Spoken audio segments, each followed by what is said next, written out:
കിഴക്കേക്കോട്ടയിൽ നിന്ന് അഞ്ജന, എന്താണ് കാഴ്ചകൾ? കുറെ സമയമായി കറങ്ങി നടക്കാൻ തുടങ്ങിയിട്ടല്ലേ? മേളക്കാഴ്ചകൾ അങ്ങനെ ചുറ്റി നടക്കുകയായിരുന്നു. വേഗം കൊണ്ട് മൈക്ക് കൊടുക്കാൻ ഞാനാ പറഞ്ഞത്. പറയൂ അഞ്ജന, നമസ്തേ, സ്വാഗതം. നമസ്തേ നമസ്തേ പ്രദീപൻ, നമസ്തേ അനു. വളരെയധികം സന്തോഷത്തോടു കൂടിയാണ് ഈ ഒരു മേള നഗരിയിൽ ഇങ്ങനെ നിൽക്കുന്നത്. കാരണം അത്തച്ചമയം എന്ന് പറയുമ്പോഴത്തേക്ക് മലയാളികൾക്ക് അത്രയേറെ പ്രധാനപ്പെട്ട ഒന്ന് തന്നെയാണ്. കാരണം അത്തം പത്തിന് പൊന്നോണം എന്ന് പറയുമ്പോൾ നമ്മൾ അത്തത്തിൽ നിന്ന് ചവിട്ടി തുടങ്ങിയാണ് അങ്ങോട്ട് കയറുന്നത്. ചെറിയ രീതിയിൽ ഒരു മഴക്കാറൊക്കെ ഉണ്ടെങ്കിൽ തന്നെയും വലിയ കുഴപ്പമില്ല. കാരണം ചൂടിനൊരു ശമനം തന്നെയായിരിക്കും. ഞാൻ ഇപ്പോൾ ഉള്ളത് കിഴക്കേക്കോട്ടയിലാണ്. അപ്പം ഏകദേശം അതിൻ്റെ തിരക്കും കാര്യങ്ങളിലേക്കൊക്കെ ഞാൻ കയറുന്നു. പക്ഷേ ഈ തിരക്കും കാര്യങ്ങളിലും വളരെ പ്രധാനപ്പെട്ട ഒരു കാര്യം എന്ന് പറയുന്നത്, ഒന്ന് ചൂടൊക്കെ ആയിക്കഴിഞ്ഞാൽ നമുക്കൊന്ന് തണുക്കാൻ ആവശ്യമുണ്ടല്ലോ. അപ്പൊ അത്തരം ആവശ്യങ്ങളുമായിട്ട് വന്നു കഴിഞ്ഞാൽ ഈ ഭാഗത്തെത്തിയ നിങ്ങളെ ഒന്ന് തണുപ്പിക്കാനുള്ള കുറച്ച് കാര്യങ്ങളൊക്കെ ഉണ്ട്. എൻ്റെ ഒപ്പം കുറേ ചേച്ചിമാരും ഒക്കെ തന്നെ ഉണ്ട്. അതായത് കാണാൻ സാധിക്കും, ഈ രാവിലെ ആയതുകൊണ്ട് തന്നെ ഏകദേശം എല്ലാവർക്കും തന്നെ കൊതി വരുന്ന കുറച്ച് കാര്യങ്ങളൊക്കെ തന്നെയാണ്. ഓണം അടുക്കുമ്പോൾ എല്ലാ വീടുകളിലും കൃത്യമായിട്ട് ഉണ്ടാവാറുള്ള നമ്മുടെ ചക്കര വരട്ടിയും ഉപ്പേരിയും അതുപോലെ മിച്ചറും അച്ചാറും തുടങ്ങി നെല്ലിക്ക അച്ചാർ തുടങ്ങി എല്ലാ കാര്യങ്ങളും ഉണ്ട്. നമ്മുടെ ചേച്ചിമാർ തകൃതിയായിട്ട് തന്നെ ഇവിടെ നിൽക്കുന്നുണ്ട് കാര്യങ്ങളും ഒക്കെ ആയിട്ട്. എന്തായാലും അവരുടെ വിശേഷങ്ങളും അവരുടെ ആ തിരക്കിലേക്ക് തന്നെ ഞാനൊന്ന് പോവുകയാണ്. ഏകദേശം തിരക്കാണ്, എന്നാലും ആ തിരക്കിലേക്ക് ഞാനൊന്ന് കയറുകയാണ്. ചേച്ചി, എങ്ങനെയാണ്? രാവിലെ തന്നെ വളരെയധികം തിരക്കാണെന്നറിയാം, എങ്കിലും എങ്ങനെയുണ്ട് അത്തച്ചമയവും തിരക്കും കാര്യങ്ങളും ഒക്കെ? അത്തച്ചമയൊക്കെ അടിപൊളിയല്ലേ? ഞങ്ങളും അടിപൊളിയാണ്. ഇതേ കണ്ടില്ലേ, സാധനങ്ങളെല്ലാം ഇഷ്ടം പോലെ കൊണ്ടുവന്ന് വെച്ചിരിക്കുന്നത്. പൊടി പൊടിക്കൂലേ? നമ്മൾ പൊടി പൊടിക്കും. അത്തം പത്തം ഓണം പൊടി പൊടിക്കും. ഞങ്ങള് പഴംപൊരി, ഡ്രീം കേക്ക്, ചിപ്സ്, ശർക്കര വരട്ടി, മിച്ചർ, അച്ചാറുകൾ, ഉപ്പിലിട്ടത്, പായസം കൊണ്ട് പാലടയുണ്ട്, പരിപ്പ് പായസം ഇതൊക്കെ പാക്ക് ചെയ്ത് വെക്കണ തിരക്കിലാണ് ഞങ്ങൾ. തിരക്കിനിടയിൽ നിങ്ങൾ വന്ന് നിങ്ങളോട് രണ്ട് വാക്ക് പറയുന്നത്. Okay, happy Onam. സന്തോഷം. പിന്നെ എല്ലാ സാധനങ്ങളും തിരക്കിലായതുകൊണ്ട് എല്ലാവരും തിരക്കിലാണ്. അപ്പം നമ്മളും തിരക്കിലാണ്. നമ്മൾ നമ്മുടെ സെയിലാണല്ലോ മുഖ്യം. അപ്പം അതിനായിട്ട്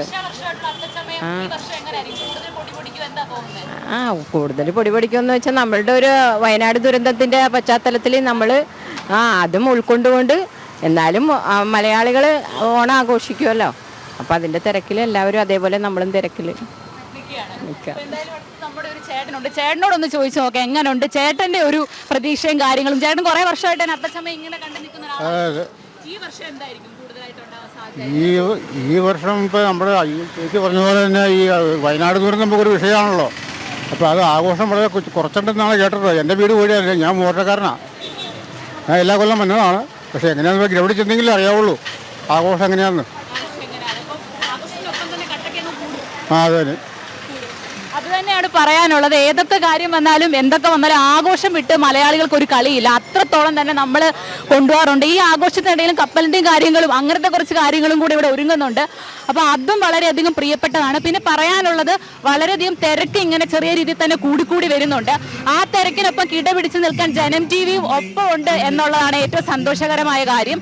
പിന്നെ പറയാനുള്ളൊരു പ്രധാനപ്പെട്ട കാര്യം എന്ന് പറയുന്നത്, ഏകദേശം ഒരു 11 മണിയോടൊക്കെ അടുപ്പിച്ചായിരിക്കും കിഴക്കേക്കോട്ട വഴി ഇത് അടുത്ത് വരിക, അതായത് നമ്മുടെ ഘോഷയാത്ര അടുത്ത് വരിക. ചരിത്ര പ്രസിദ്ധമായിട്ടുള്ളൊരു കാര്യം തന്നെയാണ് ഈ അത്തച്ചമയ ഘോഷയാത്ര എന്ന് പറയുന്നത്.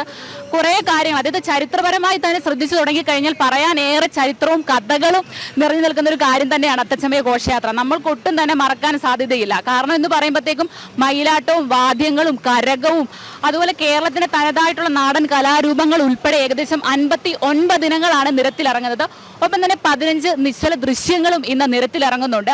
അത്രയും തന്നെ നിരത്തിലിറങ്ങുമ്പോൾ ഏറ്റവും പ്രധാനപ്പെട്ട കാര്യം എന്ന് പറയുന്നത്, സുരക്ഷയൊരുക്കാനായിട്ട് എല്ലാ സന്നാഹങ്ങളും സജ്ജമായിട്ട് തന്നെയുണ്ട്.